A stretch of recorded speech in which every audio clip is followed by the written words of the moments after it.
आज उसी समय जब भगवान से मिलने के लिए अर्जुन पहुंचे तो अर्जुन आज कहने लगे कि हे कृष्ण मैं क्या करूं। इधर में यदुवंशियों में लड़ाई प्रारंभ हो गई। ध्यान से सुनना, जो द्वारकापुरी में यादव रहते थे वो आपस में लड़ना शुरू कर दिया उन्होंने, और इतने लड़े कि 40% यादव तो उस लड़ाई में ही समाप्त हो गए, आपस में लड़ गए।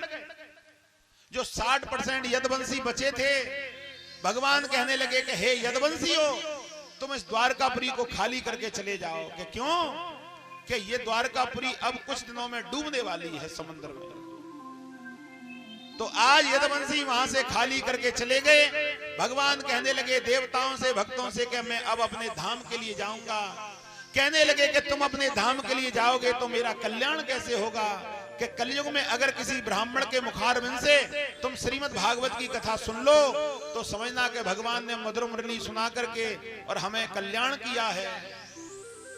रोने लगे अर्जुन, हम नहीं जाएंगे। भगवान कहने लगे कि हे अर्जुन हमारी सारी रानियों को लेकर के तुम राधा रानी के पास में चले जाओ। बोली वृंदावन बिहारी लाल।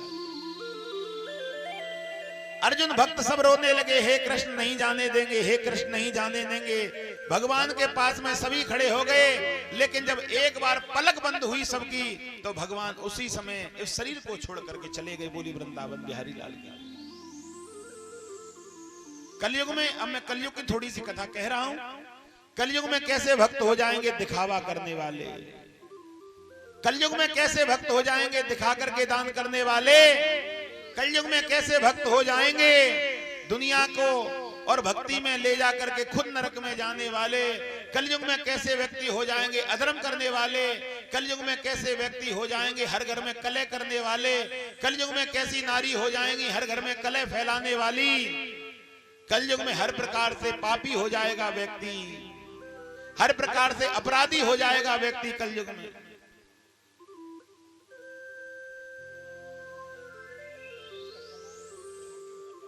छोटू इसने बहुत सेवा करी है, ये नहीं होता तो हमारी सेवा अधूरी रहती। बोलिए वृंदावन बिहारी लाल। ये जितनी बार गया है उतनी बार कहिए गुरुजी चिंता मत करो, उसके बाद लौटा नहीं। बोलिए वृंदावन बिहारी लाल का जय हो। हाँ। और जब ये हमारे पास में पहुंचा तभी हमारे लड़के ने कही कि ये नहीं होते तो आज हम गांव से कब के चले जाते। बोलिए वृंदावन बिहारी लाल।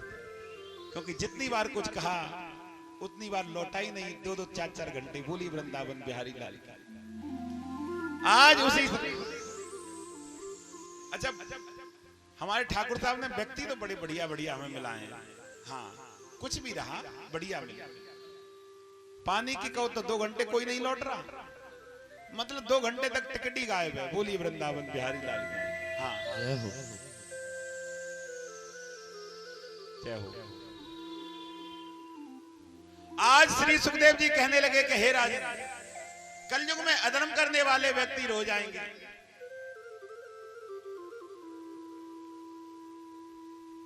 आज उसी समय कलयुग में ऐसे पापी ऐसे दुष्ट हो जाएंगे जब कलयुग में बहन भांजी अपनी कन्या से व्यक्ति रिश्ता भूल जाएगा।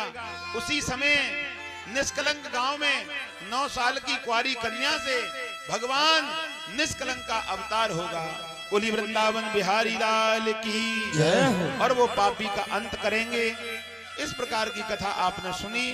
अब मैं परीक्षित मोक्ष की कथा सुना रहा हूं, उसके बाद में राधे राधे।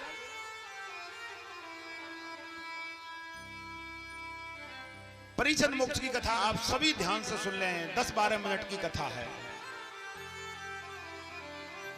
जब परीक्षित ने श्रीमद् भागवत की कथा को सुना तो 7 दिन पूरे हो गए। राजा परीक्षित कहने लगा प्रभु मेरे 7 दिन पूरे हो गए, मैं क्या करूं कि तुम हमारे लिए और खुशबूदार फूल तोड़ करके लाओ। खुशबूदार फूल के हाँ। आज खुशबूदार फूल तोड़ने के लिए जब पहुंचे तो इधर में ध्यान से सुनना, इधर में राजा बासिक ने अपने पुत्र तक्षक से कही, तक्षक नाम का सर्प अपने पुत्र तक्षक से कही कि हे तक्षक तुम राजा परीक्षित को ढस के आओ, उसकी मृत्यु करके आओ। तो आज तक्षक सर्प चल दिए। ध्यान से सुनना, तक्षक कौन थे, बासिक कौन थे? राजा, राजा बासिक परीक्षित के ससुर थे। हा? और राजा परीक्षित की जो पत्नी थी उनका क्या नाम था? नबलदे। नबलदे किसकी लड़की थी? राजा बासिक की। राजा बासिक अपने दामाद को मारना क्यों चाहते थे? ध्यान से सुन लें। राजा बासिक और अर्जुन एक दिन चौपट खेल रहे थे। राजा बासिक कहने लगे कि हे अर्जुन, मेरी पत्नी गर्भ से है और तुम्हारी पुत्र वधू गर्भ से है। कि हाँ, अगर मेरे बेटा हो गया तो तुम अपनी नातनी का विवाह कर देना, और तुम्हारे नाती हो गया तो मैं अपनी बेटी का विवाह कर दूंगा। कि ठीक है। अर्जुन के नाती कौन हुए? परीक्षित। राजा बासिक की पत्नी से कन्या हुई नबलदे, लेकिन कन्या का जन्म होते ही रानी की इच्छा नहीं थी कि मैं पांडवों में अपनी कन्या को करूं, तो उन्होंने कन्या को छुपा दिया। पति से कहा कि मेरे तो कंकड़ पत्थर पैदा हुए, कन्या नहीं हुई, ना बेटा हुआ। समय व्यतीत होता गया। जब कन्या 18 वर्ष की हुई, नबलदे बड़ी सुंदर आंगन में घूमने लगी। राजा बासिक शिकार खेल करके आए, तो ये आंखों की नजर दो प्रकार की होती है, पाप रूपी, एक धर्म रूपी। जब पाप रूपी निगाह नबलदे की ओर की तो उनके शरीर में कोढ़ तैयार हो गया। भागवत कराने वाला व्यक्ति 7 दिन तक भागवत करे, कन्या की ओर गलत दृष्टि डालने से कथा छीण हो जाती है। बोली वृंदावन बिहारी लाल। हाँ, आज उसी समय कोढ़ हुआ कि ये कौन है? कि ये तुम्हारी कन्या मैंने छुपाई। आकाशवाणी हुई, अमृत के कुंड से अमृत लाए और जल की छींटा लगाए, ठीक हो जाएंगे। नबलदे अमृत के कुंड पर पहुंची, वहां राजा परीक्षित का पहरा लग रहा था। नबलदे का हाथ पकड़ लिया, तुम्हारे पिता ने जन्म लेने से पहले ही हमारी शादी तय कर दी। कहने लगी पिता को ठीक करके तुम्हारे साथ में विवाह करूंगी। कि ठीक है। पिता को ठीक करके आई, परीक्षित के संग विवाह किया, लेकिन राजा बासिक की इच्छा नहीं थी। उसी दिन से ससुर और जमाई का बैर शुरू हुआ। आज राजा परीक्षित के 7 दिन पूरे हुए। राजा बासिक ने अपने पुत्र तक्षक से कही, जाओ ढस के आओ। पुत्र तक्षक चल दिया। गंगा में एक कमल का पुष्प बन के बहने लगा।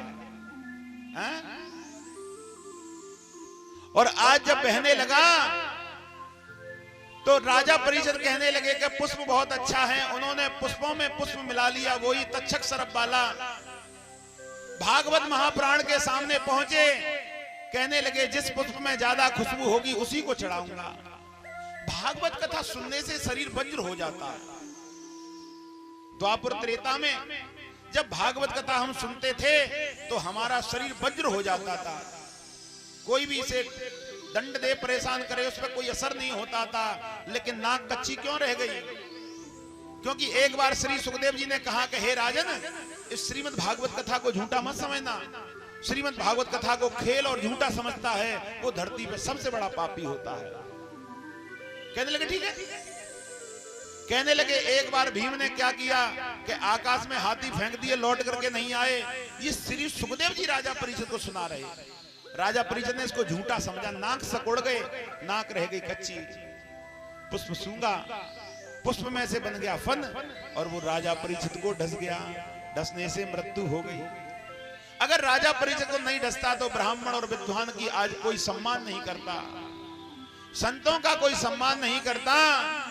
ये भागवत कथा कलयुग में अवतार हैं। जो भागवत कथा के ज्ञान को ग्रहण करता है, अपवित्र शब्दों को छोड़ करके हमें भागवत का ज्ञान सुनना चाहिए।